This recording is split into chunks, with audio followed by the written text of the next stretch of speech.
Selamat pagi Bapak Ibu Saudara yang terkasih di dalam Tuhan Yesus Kristus. Kita patut mengucap syukur kalau kita masih diberikan kesehatan dan kita masih diberikan kesempatan untuk beribadah kepada Tuhan, walaupun di rumah masing-masing. Bapak Ibu, ada iklan yang berslogan, mulutmu adalah harimaumu. Itu artinya jangan sampai kita termakan oleh kata-kata kita sendiri. Bila kita mengucapkan kata-kata yang positif, maka akan berdampak positif. Kalau kita boleh mengatakan pada saat ini, kita boleh mengatakan bahwa Tuhan itu baik, itu adalah sebuah anugerah bagi kita semua. Dan kita boleh merasakan akan kebaikan Tuhan. Allah itu baik, sungguh baik bagiku.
Bapa di dalam surga, kami mengucap syukur kalau kami pada pagi hari ini boleh bersama-sama berkumpul, walaupun di rumah masing-masing, tetapi hati kami boleh disatukan di udara ya Bapa.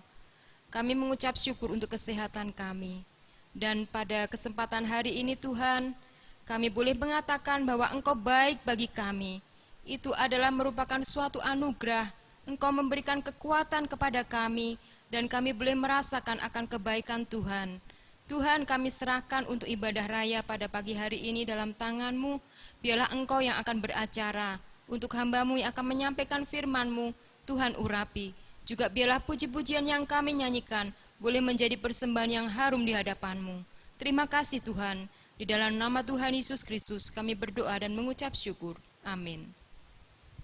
Kita akan mendengarkan firman Tuhan yang sudah dipersiapkan oleh hamba-Nya.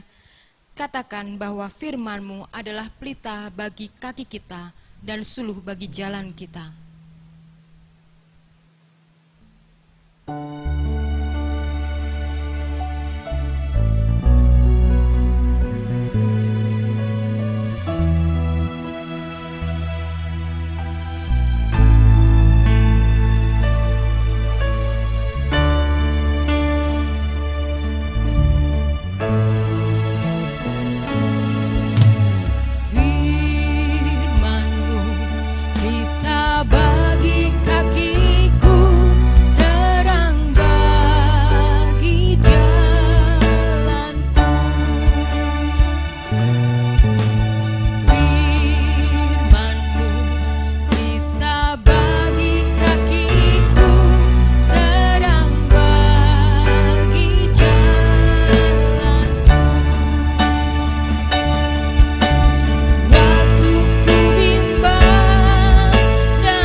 pagi, saudara.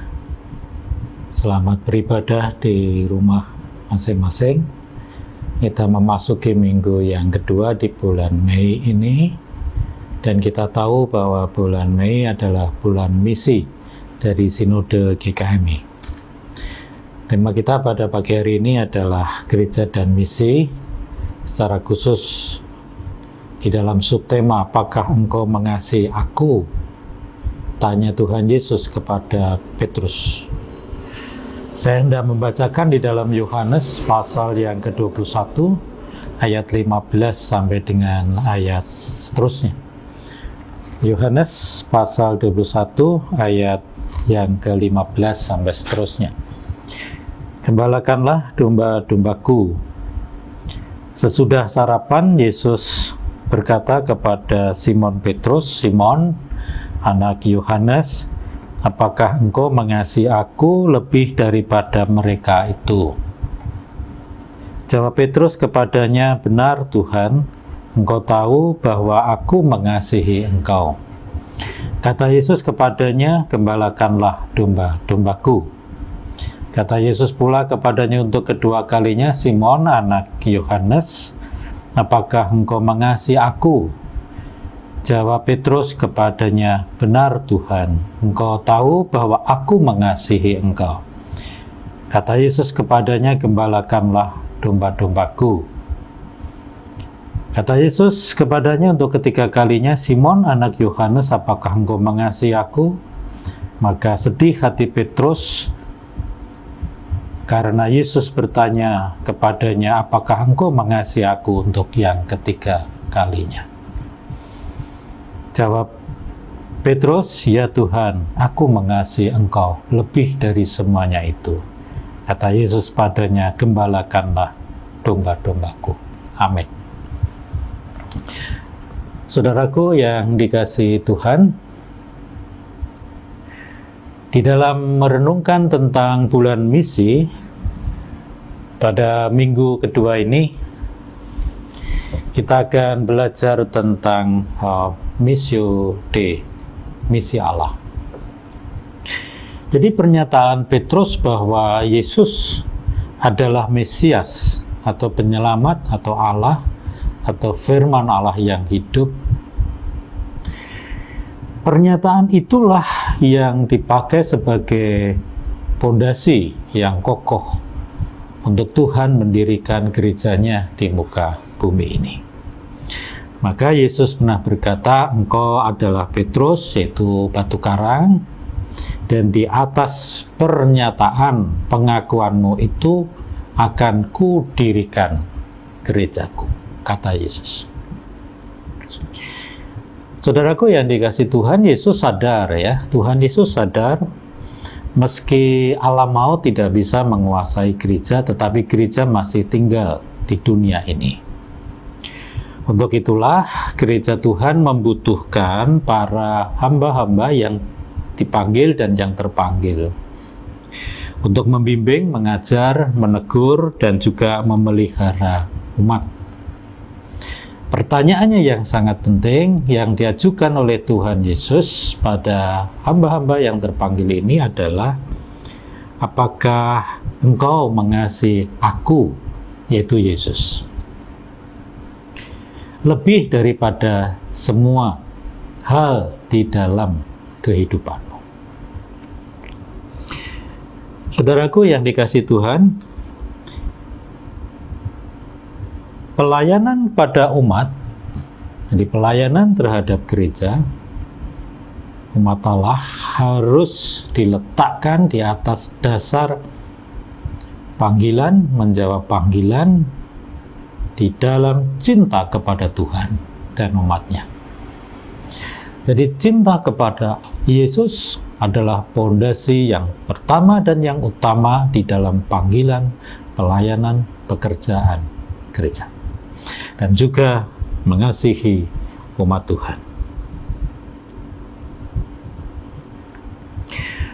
Berbagai tantangan dan juga tuntutan ya, maka kita melihat juga tidak sedikit para hamba Tuhan yang kehilangan orientasi atau disorientasi di dalam memenuhi panggilan pelayanannya.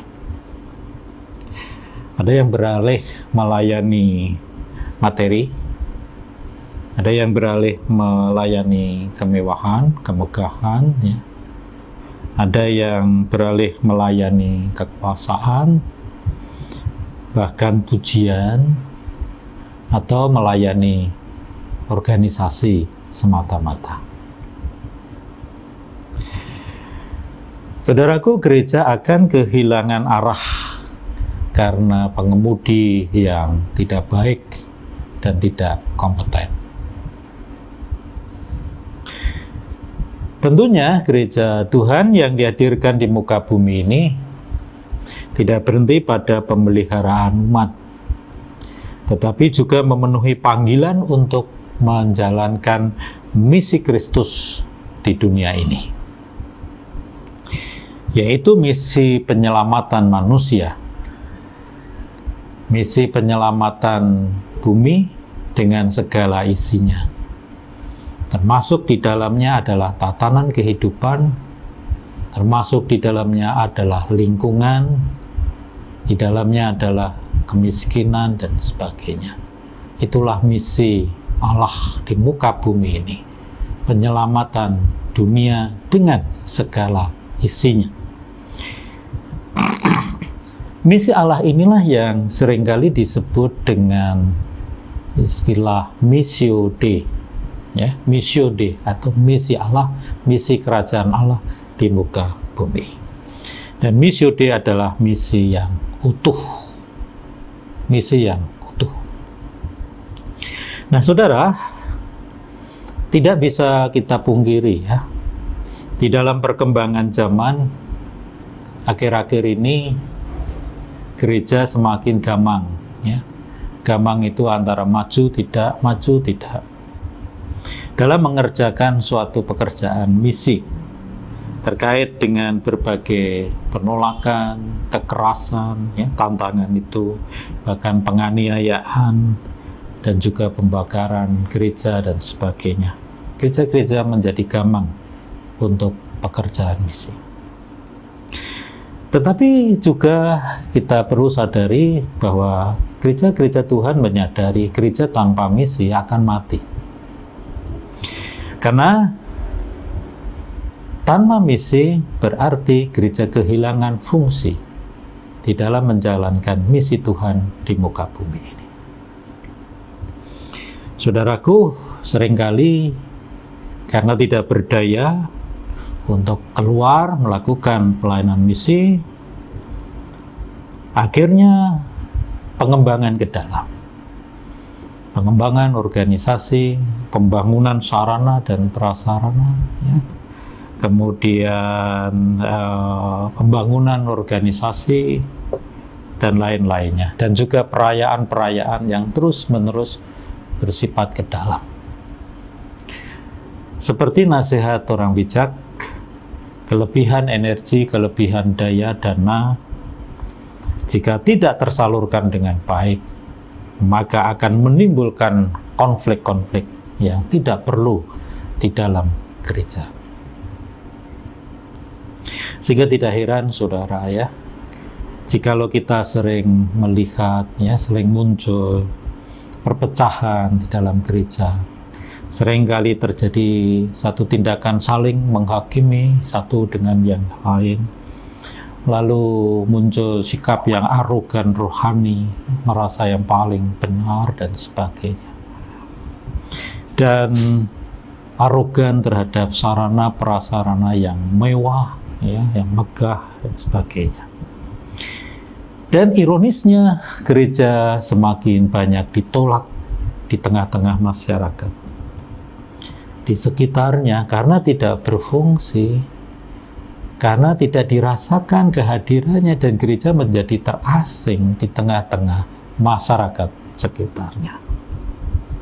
Saudaraku yang dikasihi Tuhan, akhirnya yang terjadi yang tidak bisa kita pungkiri, banyak yang kehilangan fungsi garam dan terangnya kehilangan panggilan Missio Dei, misi penyelamatan dunia secara utuh. Saudaraku, di tengah-tengah situasi dan kondisi seperti ini, berbicara tentang misi, marilah kita kembali kepada pengajaran misi yang utuh, atau yang disebut dengan Missio Dei, misi Allah. Kita tidak ingin gereja dibuang dan diinjak-injak orang, dan itu sudah terjadi beberapa tempat karena kehilangan fungsi, ya, tidak berfungsi dan sebagainya. Bonhoeffer, seorang teolog kenamaan, dia katakan bahwa gereja itu seperti komunitas dunia yang saleh. Komunitas dunia yang saleh, komunitas yang ada di dunia ini tetapi dituntut akan kesalehan. Itu di dalam penghayatan 1 Petrus pasal 2 ayat 9. Kamulah bangsa terpilih, imamat rajani, umat yang kudus, kepunyaan Allah, supaya kamu memberitakan perbuatan-perbuatannya yang baik dari Tuhan.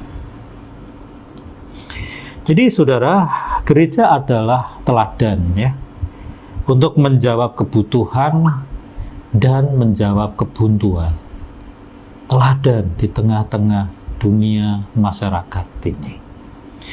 Jadi misi itu tidak boleh berhenti pada penyelamatan jiwa, meski itu suatu yang utama, ya, tetapi juga penyelamatan yang lain, misi yang utuh, seperti misalnya penyelamatan terhadap lingkungan, tatanan kehidupan sosial yang semakin merosot dalam etika, moral, santun, dan sebagainya, dan juga tentang tatanan kehidupan yang dipenuhi dengan kemiskinan yang membuat manusia hidup secara tidak layak, secara manusiawi.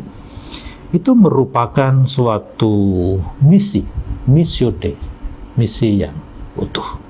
Dan gereja juga dipanggil tentang hal itu. Misi tidak identik dengan memindahkan agama. Jadi misi tidak identik dengan memindahkan agama orang lain, ya. Karena untuk percaya kepada Yesus, saudara, untuk percaya kepada Yesus dan menjadi pengikut Yesus yang disebut Kristen, itu adalah karya Roh Kudus.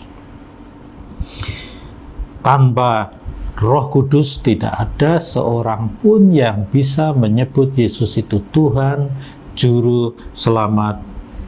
Tidak bisa tanpa Roh Kudus. Jadi sebenarnya gereja atau saudara dan saya itu dipanggil untuk menyediakan sarana dan prasarana, media, pemberdayaan, asah-asih asuh di dalam kasih Tuhan, supaya memberikan kesempatan Roh Kudus itu bekerja secara leluasa, supaya orang bisa secara pribadi mengenal Yesus, mengenal Allah dalam kehidupannya. Dan ketika ada orang minta untuk dibaptiskan, maka gereja akan melayani untuk pembaptisan itu. Saudaraku yang dikasihi Tuhan, selamat memasuki bulan misi, selamat merenungkan kembali, merefleksikan kembali tentang Missio Dei, misi yang utuh, panggilan gereja Tuhan di muka bumi ini. Fungsi garam dan terang. Kiranya Tuhan Yesus menyertai dan memberkati saudara dan gereja kita di dunia ini. Amin. Kita akan masuk dalam doa syafaat. Kita akan bersama-sama pujikan bahwa bersamamu Bapa, kita akan melewati semuanya. Karena Dia adalah setia di setiap musim hidup kita.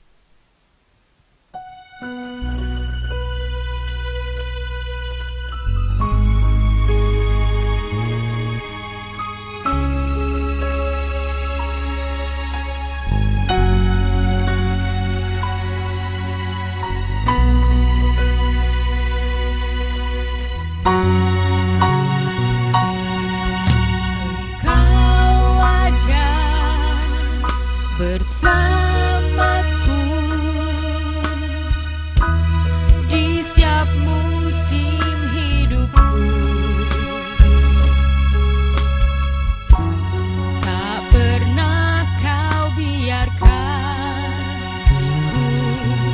sendiri.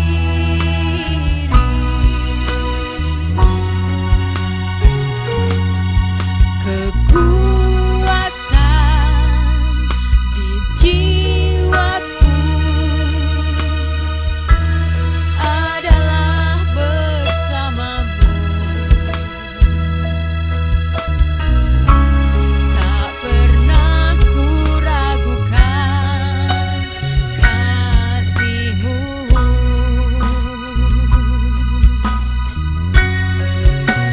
Bersamamu Bapa, ku lewati semua perkenanan-Mu yang teguhkan hatiku. Engkau yang bertindak, memberi pertolongan.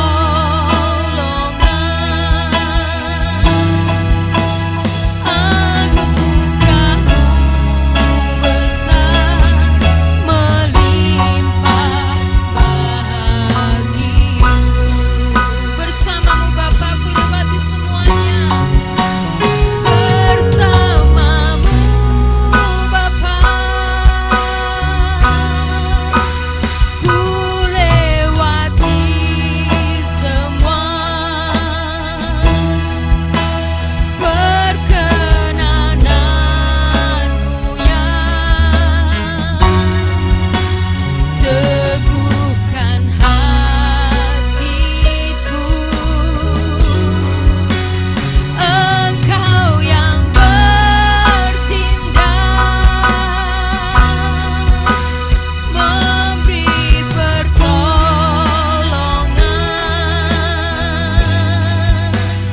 Anugerah-Mu besar melimpah bagiku. Katakan, anugerah-Mu besar melimpah bagiku. Anugerah-Mu besar melimpah bagiku.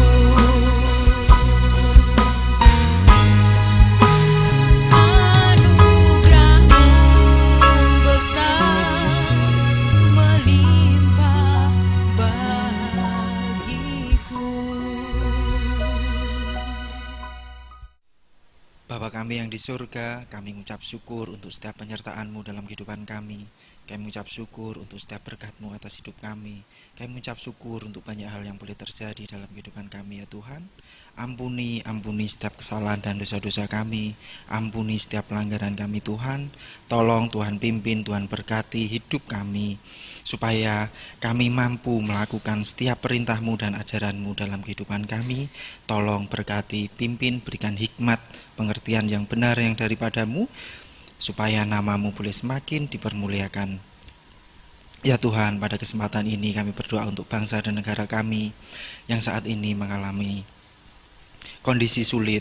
Kiranya Tuhan tolong, Tuhan berkati untuk setiap pemimpin, untuk para pemimpin bangsa ini. Kiranya Tuhan berkati, berikan hikmat, pengertian dalam merencanakan, dalam memberi hal yang semuanya itu untuk kemajuan bangsa ini. Kiranya Tuhan tolong, Tuhan berkati dalam keputusan-keputusannya. Tuhan berkati supaya pemimpin-pemimpin kami menjadi teladan yang benar bagi kami ya Tuhan. Tuhan juga berkati untuk warga negara. Kiranya Tuhan pimpin, Tuhan tolong dalam menghadapi masa-masa sulit ini.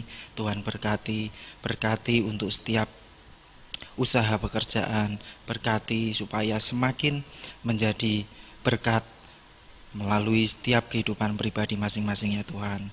Ya Tuhan, kami juga berdoa untuk gereja GKMI Solo. Kiranya Tuhan tolong, Tuhan berkati untuk setiap jemaat dalam pertumbuhan iman. Biarlah melalui kondisi ini, pertumbuhan iman jemaat GKMI Solo semakin dikuatkan ya Tuhan. Tuhan berkati untuk pengurus-pengurus komisi, Tuhan berkati supaya semakin menjadi berkat, supaya boleh menjadi penghiburan satu dengan yang lain ya Tuhan. Tuhan juga berkati untuk majelis GKMI, Tuhan berkati dalam menjadi teladan yang benar. Tuhan juga berkati untuk hamba Tuhan, Tuhan berkati dalam segala hal, segala aktivitasnya. Tuhan tolong. Tuhan, kami juga berdoa untuk saudara-saudara kami yang sakit. Tuhan berkati, berikan pemulihan, Tuhan berikan kesembuhan. Tuhan juga tolong untuk saudara-saudara kami dalam masa-masa pemulihan, untuk Ibu Sri Mariani, Tuhan berkati untuk Bapak Hartoyo, juga untuk Ibu Parni. Tuhan berkati untuk saudara-saudara kami yang lain Tuhan, dalam keluarganya, dalam merawat saudara-saudara kami yang sakit maupun dalam masa-masa pemulihan. Tuhan berikan kekuatan, damai sejahtera, sukacita ya Tuhan.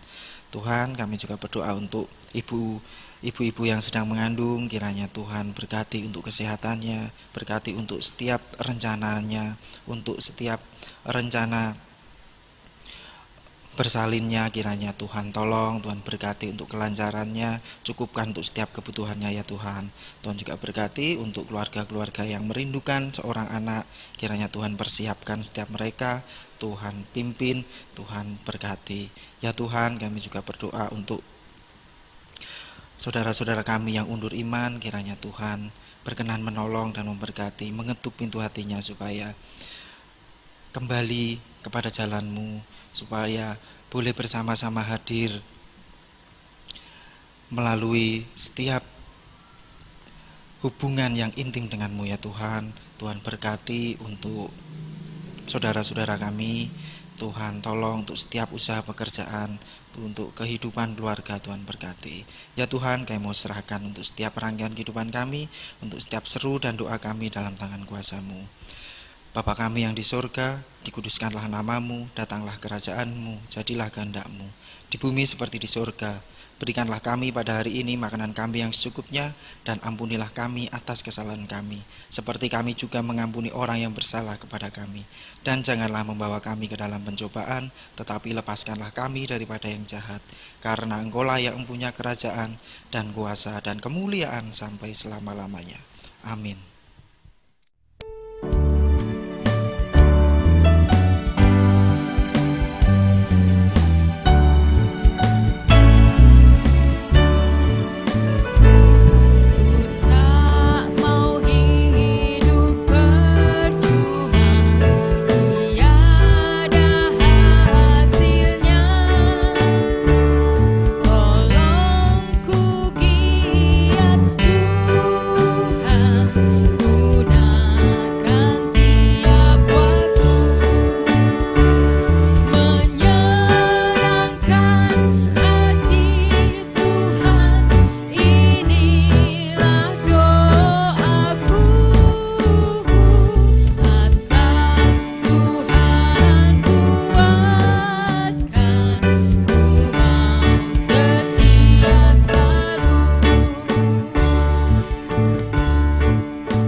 Marilah kita mengakhiri ibadah kita pada hari ini dan kita minta berkat dari Tuhan kita Yesus Kristus.